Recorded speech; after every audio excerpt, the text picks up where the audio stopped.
এমন একটি আমল রয়েছে যে আমল প্রত্যেকটা দিন করার কারণে আল্লাহ পাক রব্বুল আলামিন আপনাকে অনেক টাকা পয়সার মালিক বানায় দিবে, অনেক ধন সম্পদের মালিক আল্লাহ তাআলা আপনাকে বানায় দিবে, অনেক সম্মানী ব্যক্তি আল্লাহ তাআলা আপনাকে বানায় দিবে। শুধুমাত্র একটি আমল করুন, এই আমলের কারণে আমার আল্লাহ তাআলা আপনাকে অনেক টাকার মালিক বানায় দিবে। এরে আল্লাহর বান্দা, এই আমলটা আমি নিজেও করি।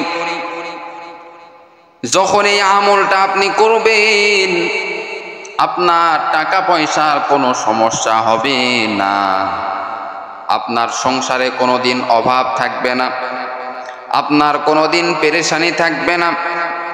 আল্লাহ পাক রব্বুল আলামিন আপনার সংসারের মধ্যে বরকত দিবে। আল্লাহ পাক রব্বুল আলামিন আপনার সংসারের মধ্যে রহমত নাজিল করবে।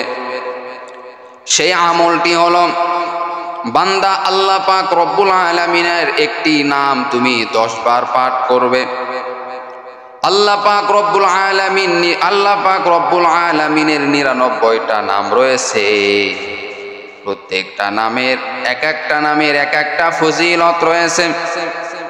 এরকম ভাবে আল্লাহর একটা নাম হলো ইয়া বাসিতু, ইয়া বাসিতু, ইয়া বাসিতু। এটা একটা আল্লাহ তাআলার নাম। এই নামটা তুমি 5 ওয়াক্ত ফরজ নামাজের পরে তুমি এই নামটা 10 বার তুমি পাঠ করবা। 10 বার পাঠ করার পরে 2টা হাতের মধ্যে ফু দিবা। এরপরে তুমি তোমার চেহারাটা মাসাহ করবা একবার। ইনশাআল্লাহ এই আমল যদি তুমি প্রত্যেকটা দিন করতে পারো, ইনশাআল্লাহ আল্লাহ তাআলা তোমাকে অতি দ্রুত ধনী বানায় দিবে। আল্লাহ তাআলা তোমাকে অতি দ্রুত তোমার সংসারের অভাব দূর করে দিবে। তবে বান্দা প্রত্যেক ফরজ নামাজের পরে পড়তে হবে, সুন্নত নামাজের পরে নয়। যেমন বান্দা ফজরের 2 রাকাত ফরজ নামাজের পর আপনি ইয়া বাসিতু, ইয়া বাসিতু 10 বার পাঠ করে হাতের মধ্যে ফু দিয়ে হাতটা এবার মুখে মাসাহ করবেন। ইনশাআল্লাহ আল্লাহ তাআলা অবশ্যই আপনাকে ধনী বানায় দিবে। জোহরের 4 রাকাত ফরজ নামাজ আদায় করার পর এইভাবে ইয়া বাসিতু, ইয়া বাসিতু 10 বার পাঠ করে আবার আপনি হাতে ফু দিয়ে মাসাহ করবেন চেহারায়। এরপরে আপনি আসর নামাজ 4 রাকাত আসর নামাজ পড়ার পর আপনি আবার 10 বার এই নামটি পাঠ করে আবার আপনি হাতে ফু দিয়ে মুখে মাসাহ করবেন।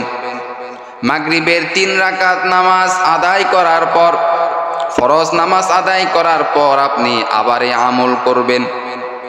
এশার 4 রাকাত নামাজ আদায় করার পর আপনি এই আমলটা করবেন। ইনশাআল্লাহ আমার আল্লাহ আপনাকে অনেক ধনী বানায় দিবে, আপনার অভাব অনাটন দূর করে দিবে। কারণ আল্লাহ তাআলা বলেন, এই কোরআনের অনুযায়ী যারা আমল করবে আমার আল্লাহ তাদেরকে অবশ্যই এর ফলাফলটা দিয়ে দিবেন।